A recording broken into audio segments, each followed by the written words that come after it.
Welcome to the first of many episodes of the Morning Slate presented by Alpha Sports Co. I'm your host, Cole. I'm your co-host, Nick.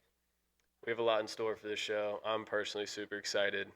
We're going to be giving out a lot of free picks, recapping all our free picks and VIP picks. Going to be giving our insights on news around basically every single league today, mainly focusing on the college football playoffs, getting into a little tennis at the end there. But yeah, we're just trying to get you guys comfortable, um, get you guys betting with more confidence, and stack up wins across multiple sports. So, I mean, it's a perfect time to start this kind of series going with a slate of football we have this weekend, starting on Thursday, going all the way to Monday with the Fiesta Bowl and the Peach Bowl, and then NFL playoffs rounding out the weekend. Got a bunch of big games here, Cole. Yeah. Two college football games, and then the first round of the playoffs on the weekend. What's your favorite games for the slate, Cole? I personally am excited for the Miami Ole Miss game. I mean, straight ACC defense versus that SEC offense. I mean, Miami has been playing great. Their defense, especially. They've been winning up front basically all season, creating pressure, getting the turnovers. I mean, it is a fantastic defense, but that offense has That been Ole Miss pretty. offense, They've been Cole. pretty mediocre. I mean, another stat that I kind of want to throw out there with that defense is they held Ohio State to 14. They did, I think, more impressively hold Texas A&M to only a field goal. But that offense is just they scored 13 in that game against Texas A&M. Like they just weren't producing points, and I think that Ole Miss offense is just going to be a little too much. It's going to be the best offense they've seen all year. Oh yeah, number They've two ranked offense actually. Yeah, they're in putting college up football. basically 500 yards a game, basically 40 points a game, and Lane Kiffin leaving has really not affected them at all, in my opinion. Almost is making them fight harder. They're looking like a team that wants to go out and win. Yeah, definitely. I mean, Great football team. yeah, great football team, great offense, and that's going to lead us perfectly into our first free pick of the history of the morning slate, blah, blah, blah, blah. which is going to be 1.5 units on Ole Miss plus 3.5 at minus 118. I think giving this offense more than a field goal is a little disrespectful. I mean, they're going to score points. I Even Yeah, against like a dominant front. I mean, Miami's defense really comes from that D line. I mean, they're forcing pressure on quarterbacks at an enormous rate this year, but I feel that Ole Miss gets it done with just the offense that they have, number two ranked offense, putting up 40 points a game, 500 yards a game. I think Childress gets it done. yeah, I mean, he's been playing absolutely fantastic so far in the playoffs. And on the other side of that ball, you have Carson Beck, who's thrown for a combined 243 In yards two games. in 2 games against two defenses 120 that yards a game. I mean, he's not moving. He's not Yeah. moving the ball at all. You have the defense in Texas A&M, which has been fantastic all year. I mean, they started going a little downhill there at the end, but they were a very good football team. But this Ole Miss defense too is not they're not bad. It's not If just anything, they're yeah. underrated. They get their stops on third down when they need them.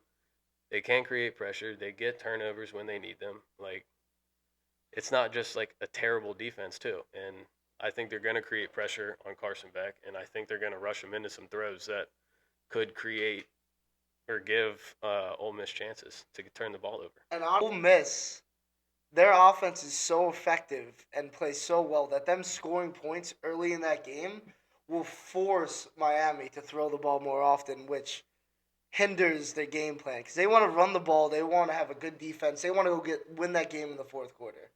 Them them going down early to such an effective offense will force Carson Beck to make longer throws. Not he'll try and force the issue more often and force more picks, worse plays, and I just think that offense is just much better than their defense. I think overall it's a more effective team. I think the wrong team is actually favored here, in my opinion, Cole.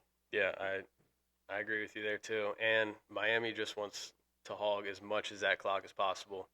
And if they're going to be exchanging touchdowns, they're not going to They're just not try going to to be run able out to. that like.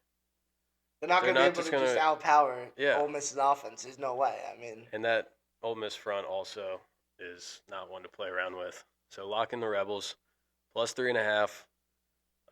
We have them at 1.5 units.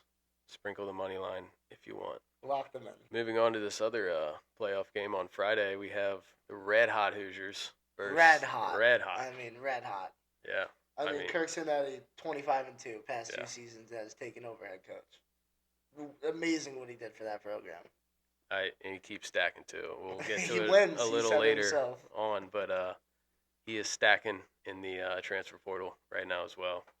I'll dive into that too a little later, but yeah, I mean they have just been playing basically flawless. Moving on to this other playoff game on Friday, we got the Red Hot Hoosiers versus Red the hot. Oregon Ducks, but I mean the Hoosiers have been playing absolutely flawlessly. I mean Mendoza, obviously Heisman winner, but what Kirk Cincinnati's been doing with that program is just absolutely amazing. 25-2, Cole. Yeah. He has won 25 games, only 2 losses since joining Indiana, and he joined that program, and they were at the bottom of the SEC. I mean, they were not playing good football.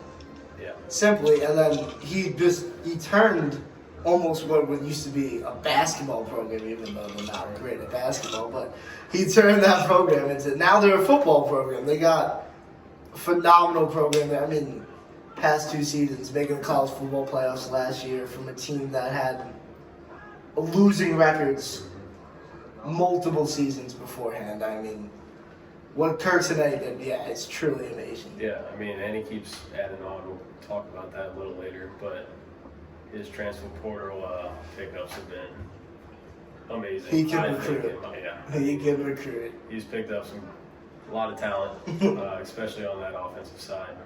But, I mean, their last game against Alabama, absolutely, I mean, demolished. You can't, there's nothing else to say. 38-3. Mendoza only had to throw 16 times, completing 14 of those, with 3 of them being touchdowns.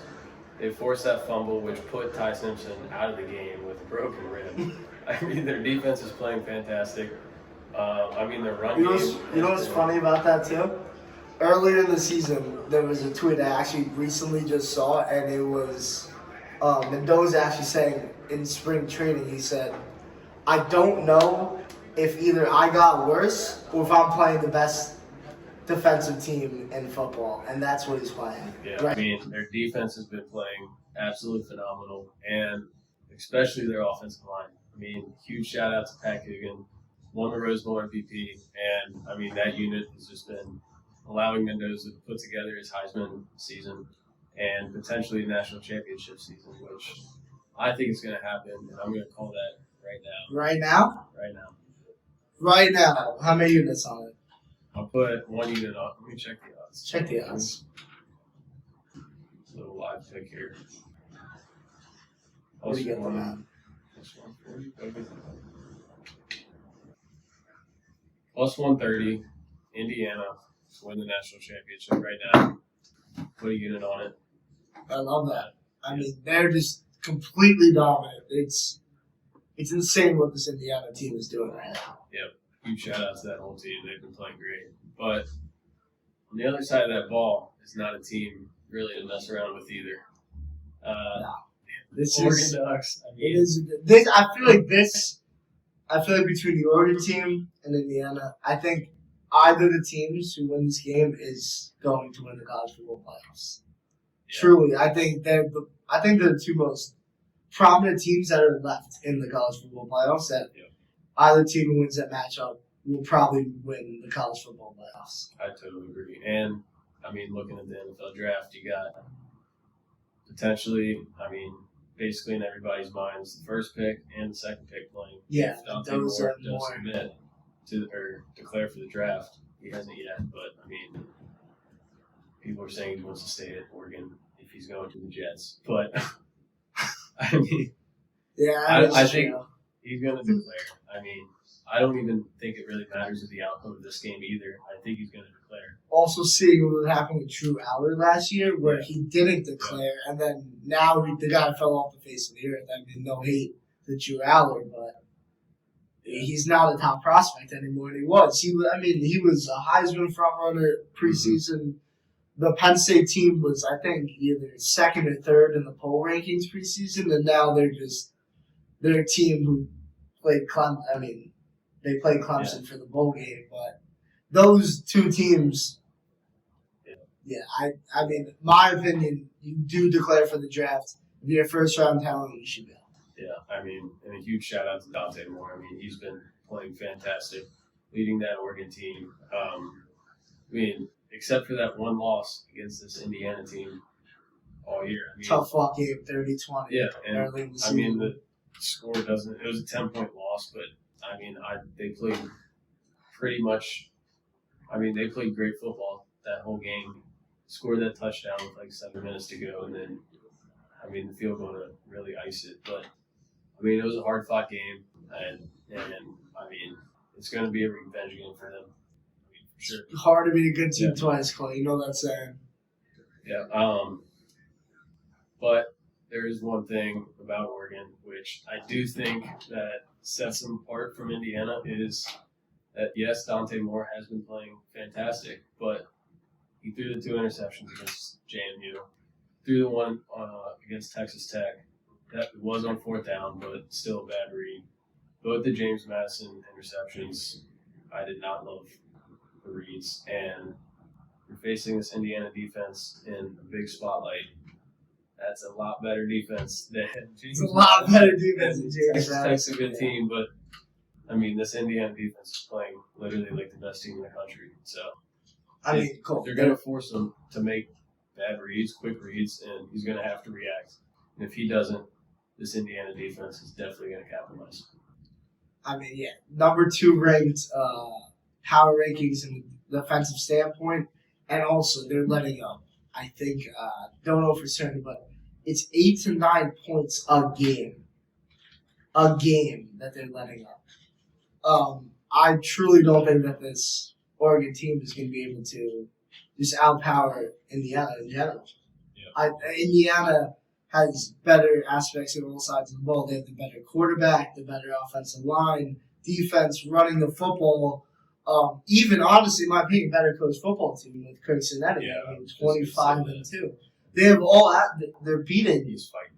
They're fighting. I mean, the guy wins the football games. He said himself on when he was being interviewed, the guy wins football games, and this team is just outright performing right now. They look like a dominant force that literally cannot be stopped.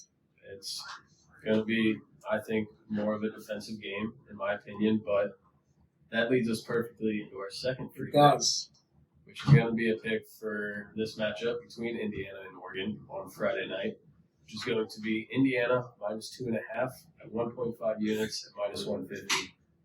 We bought the extra point to cover the field. We bought the point to cover the field. We do still like 3.5. I mean, I don't think this Indiana team is going. I don't think they're going to have too many issues. I think they're going to be able to capitalize on, even if it's one Oregon mistake. They're the team that's able to capitalize and put points on the board after, and they've shown that all year. Possessions and turnovers will be a prominent factor when you have 2 defenses who are playing very well. So, simply put, that the quarterback factor where Mendoza's more clear-cut over Moore, and just the overall team that Indiana's been playing, the overall football that they've been playing recently is just phenomenal. Yeah. So, yes, that is our first pick. And we bought down to 2.5 because we do like to cover the field goal at the end of the game. And 3.5, 2.5, we feel that the points are worth more than the value that is added. Yep, and we will have a VIP pick for this game as well. 2-unit VIP pick, actually, for the game. Yep, and we also do have a VIP pick for the Ole Miss Miami game. So if you want access to those, hit the link below. We have our college football and NFL package, which will give you all the picks for the NFL playoffs and the rest of the college football playoffs. We have a sale on that one, but if you do want our full VIP package, you get NBA slates, NHL slates, college football, college basketball. I mean, every pick we have every single day.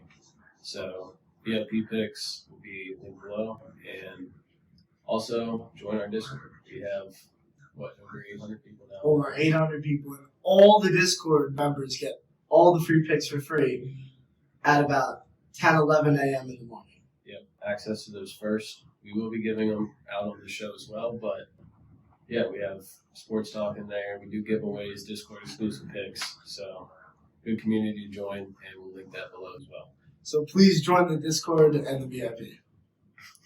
Yep, but keeping it in the same sport, I mean, there's been a lot of portal moves recently. So much portal moves. Now it's almost like it doesn't depend on almost the team anymore, because you could have, look at this, look at North Texas, right? They got the number 24 in the world, best season they've ever had, ever. And they get this quarterback, right? And now he's a true freshman and he's transferring. First year he's transferring. They're losing 20 to 30 of their starters. They're not going to be good next season. Now all these guys are going to go to SEC schools, Big Ten schools, Indiana, Oregon, Ohio State, all these schools. I mean, the transfer portal, I feel like it personally, it helps big programs. It really, really, really hurts the small programs who don't have enough money and don't have enough outlook or reach to these programs, because a player, the North Texas quarterback, he was an unranked quarterback out of college, joins North Texas, gets a starting job, and puts on an absolute season. Yeah, they put his faith in him. And now he's transferring, and now him, their head coach, it's a better move for him, but I mean, it hurts these young programs. The transfer portal it's tremendous. Even at Washington too, Damon Williams just entered the transfer portal yesterday. I mean, that's a big name. There's a lot more too. I mean, DJ Lagway. Yeah, he's talk more about that actually. DJ Lagway. Personally, if I was at Florida and had a decent season as a quarterback, I'm gonna think I go back. Or not go to the rival school in FSU and say that you were on cloud 9 at your visit. Say it's a. Oh. He's lucky if he goes there, because the Florida FSU game is in Tallahassee, and them fans in Gainesville would let him hear it if he went back. But there's a ton of big names. I mean, Indiana, Josh Hoover from TCU, and they got their new quarterback, unless the other Mendoza brother. I heard also some recent news that Carlos Mendoza's brother is actually almost just as good or better than him. Yeah. Just inside info. So, I mean, that's a big name. You got Cam Coleman, Sam Levitt, a lot of these big quarterbacks. This loyalty is kind of running a little dry, and all this NIL money. I mean, you just saw Mark Cuban just say he's all in with Indiana football. So, I mean, this NIL money. And one big name you're almost forgetting, Nick Marsh. Yeah. From Michigan State. Yeah. Nick Marsh, Michigan State wide receiver. One of the best young talents, 5-star out of. I mean, the guy's phenomenal. Transfer to Michigan. Transfer to Indiana. In football, in my opinion. Great young talent transferred to Indiana. That's going to give them. That's how these programs build. They're getting transfers from the transfer portal, even more prospects. And now look, Indiana football team, who wasn't great the past few seasons, now they're building a dynasty with all these transfers. Yep. I mean, that's what the transfer portal has done. But now it messes up teams like North Texas and all these small programs who don't have enough money, or it messes up all the Big Four program, not the Big Five. Though. And back to Damon Williams too, which is going to be a very interesting case. The Washington's saying they're going to pursue legal action. Yeah, it's so, I mean, I'll definitely be keeping up with that. But, I mean, that's a little crazy. He's, 19 years old? 19 years old. Maybe 20, but... Legal action. Yeah. And then news in today, or this morning, Ty Simpson declaring for the draft. That's going to be an interesting name on draft night. A lot of teams speculating. Probably the Steelers right now is the front runner. I'd say that's what people are saying, but I think the Rams are probably a good fit for him too. Sitting behind Stafford for a year, if they pick him up in the early second, if he goes to the Jets at 2 and they reach, that's. I mean, in my mind, simply right now, the Jets are just straightforward. I'm getting Carlos Mendoza. Yeah. And whenever they can, Fournette. You're fine. Fernando Mendoza, sorry. I mean, if I'm the Jets right now, I'm getting Fernando Mendoza in any way possible. Yeah. Because he's not falling for the Raiders, in my opinion. Yeah. It will be tough who we do see at the second pick in the quarterback standpoint, but right now it's almost a clear-cut Mendoza. And then now all the other quarterbacks almost seem like reaches because they're not generational talents who drafted the second-round pick, but a lot of teams in the NFL do need quarterbacks. And it will be very... the Browns, in my opinion. Browns, even almost the Seahawks, you could almost say. Sam Darnold's been playing well, but I feel like if they get a good quarterback in that position late, they can get another guy to transfer in to be the next franchise quarterback. Dolphins, yeah, Tua. I think the Dolphins are a good fit for Ty Simpson, honestly. And I don't think he's going to be a highly scouted first one. No. He's playing well at Alabama, but... Yeah, there's a lot more NFL news, too, with the coaches being fired. Biggest name being John Harbaugh. Apparently, 7 teams calling? 45 minutes in, 7 teams calling John Harbaugh. I mean, this is a guy who he wins games. I mean... Yeah. It's John Harbaugh. I mean, I personally... There's almost, though, when you're looking back at the last seconds of the final game when Ravens played the Steelers, though. Yeah. They were on, they had around a 45-ish field goal, and they did have a timeout left. They could have ran the ball to Derrick Henry. Yeah. But, unfortunately, they gave a rookie kicker who's kicking the ball at 90%. He's hitting 90% of his field goals. They gave him a chance. I don't think that's on John Harbaugh. I don't think that's on the kicker. I think it just happened. Yeah, it's just a scenario that just happened. But I see Falcons being a good landing spot for him. Giants, potentially. I mean, the Falcons have some good young pieces on both sides of the ball, honestly. You got Bijan. You have Kyle Pitts. You got Drake London. You have Jesse Bates at safety. You got a good young team. Stars. Good front office. In my opinion, not terrible.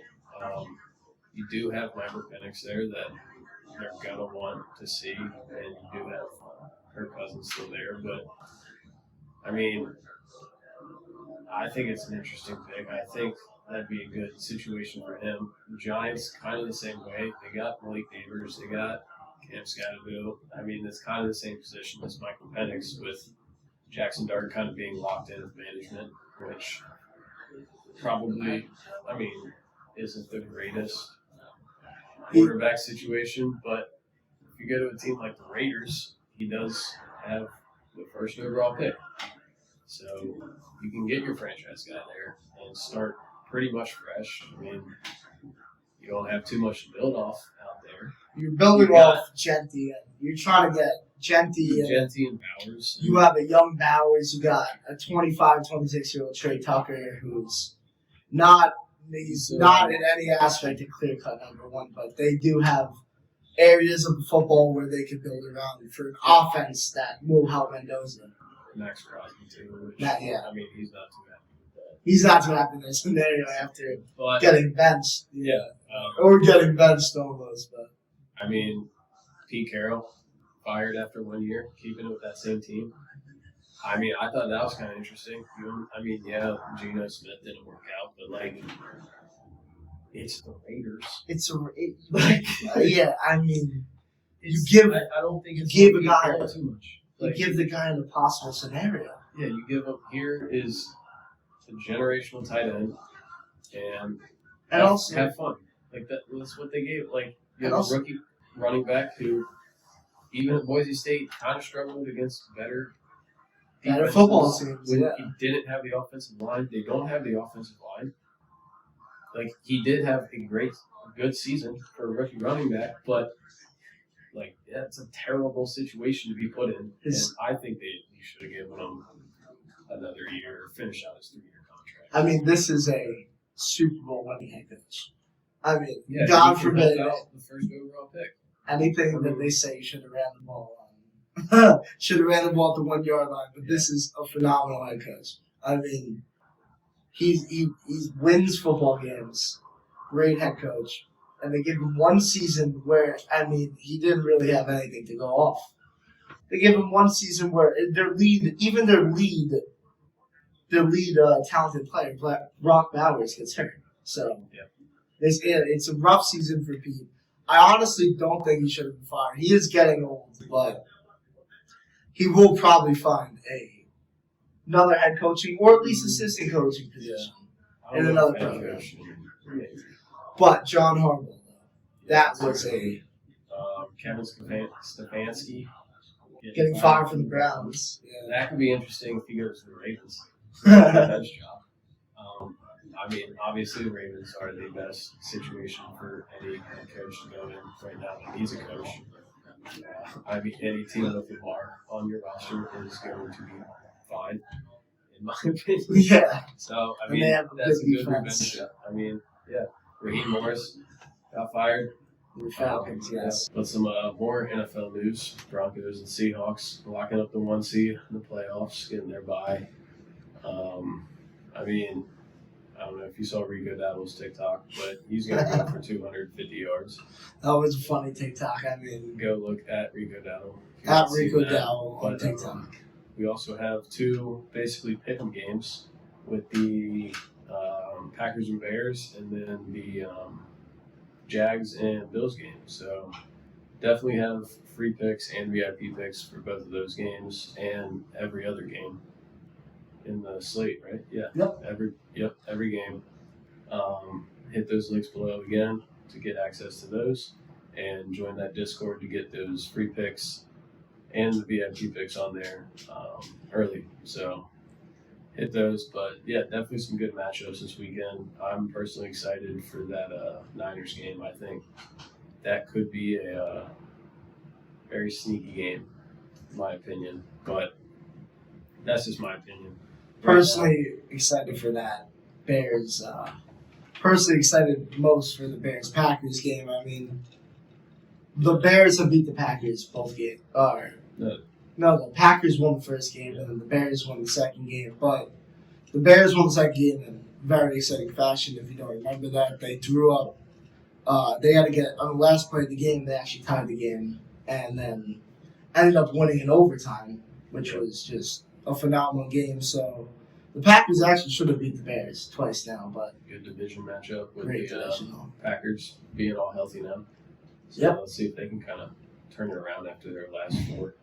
But let's finish up this free picks for this morning's slate over here. We're actually gonna finish up with a little bit of tennis here for the Friday. One being a United Cup matchup, another being an ATP matchup. First matchup we're going to have is on January 9th is Alex de Minaur versus Hubert Hurkacz in the United Cup matchup Friday morning at 10 a.m. EST. And in this matchup is against, 2 clear-cut different opponents. Alex de Minaur is a guy who will grind you down. He'll play every single point, make you to play every single ball. And he's just a consistent guy who usually wins his matchup through grinding you out. Hubert Hurkacz, on the other hand, is not a serve-dependent player, but is very dominant on his first serve. Letting up zero break points. There's 1 break point against Talon Griekspoor and Alexander Zverev, who are Talon Griekspoor is around 20 or 30 in the world right now. A very solid player from the Netherlands for a long time. And then I mean, Alexander Zverev's been top 10 the past It's 8 like years in Sasha. tennis. Yeah. Sasha Zverev.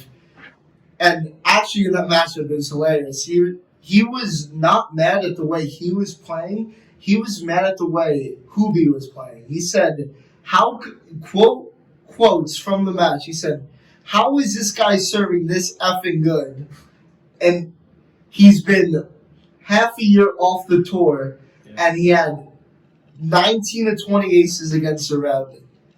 0 break points converted. I mean, serving out of his mind. To where Zverev literally, he beat Zverev in straights.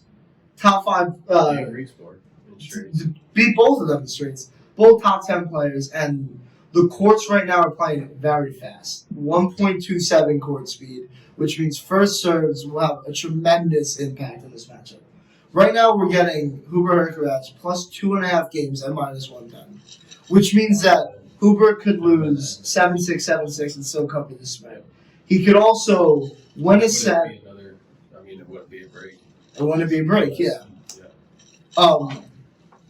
Strictly put, Hubert is serving out of his mind right now. He's come back from injury, and he's playing his 2 phenomenal games of tennis that is like the old Hubie. And against Alex de Minaur, on these fast courts, it matches up perfectly. Yes, Alex de Minaur does have the insight that he's playing at home almost, but that is impacted in the line where it's actually almost benefiting us because we're getting the better odds here at plus 2.5 and -110 instead of -130, -140.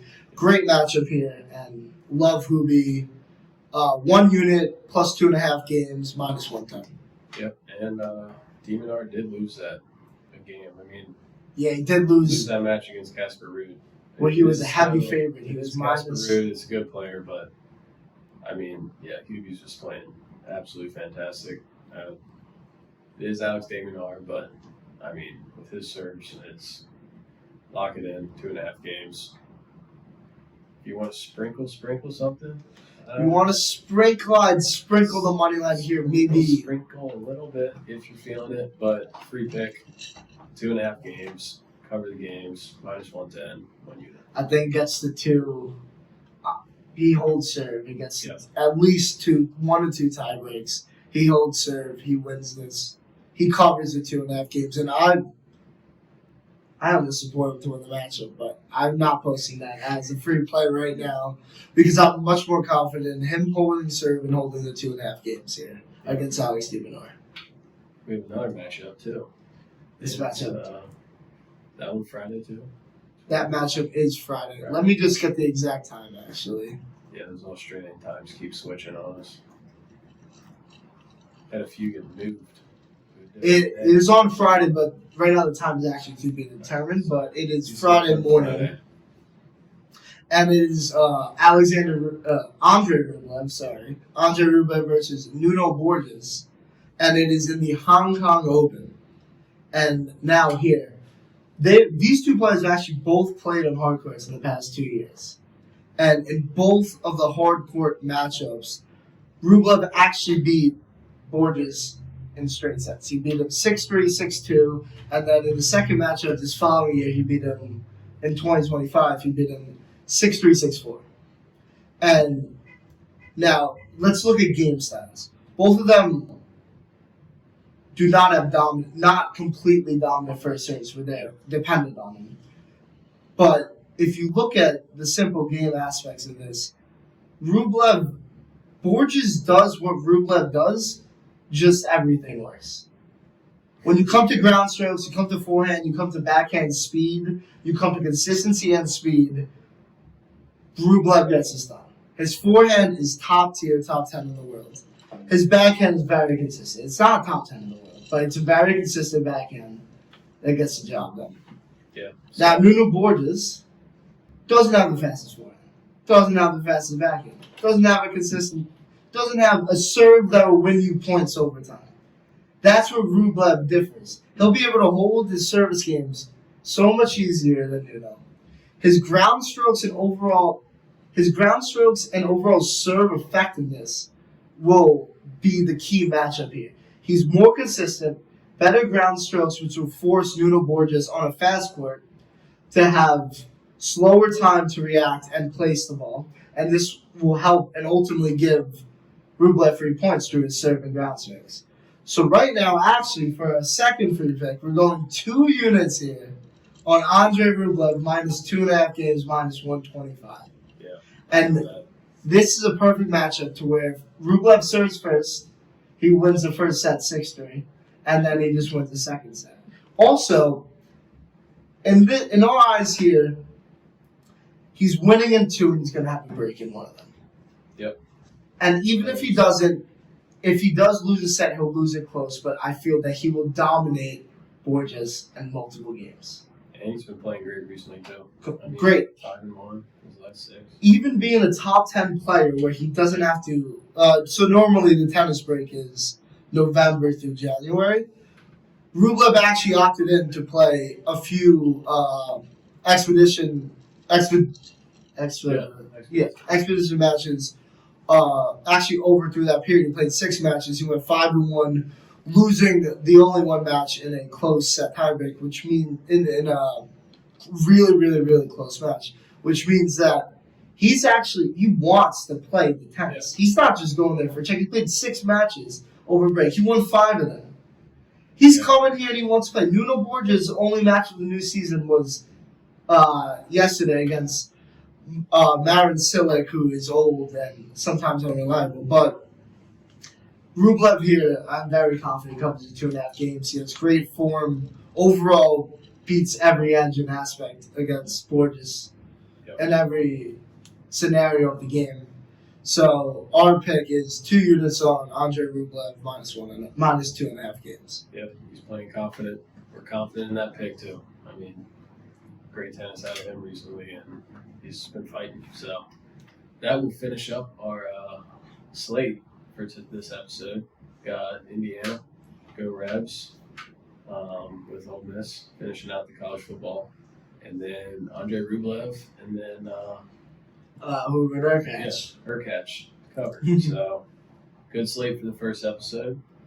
Make sure to hit that link below for the VIP. Make sure to join the free Discord also. Yep, dropping all the picks there earlier in the show. But thank you guys very much for listening and watching. We really appreciate it.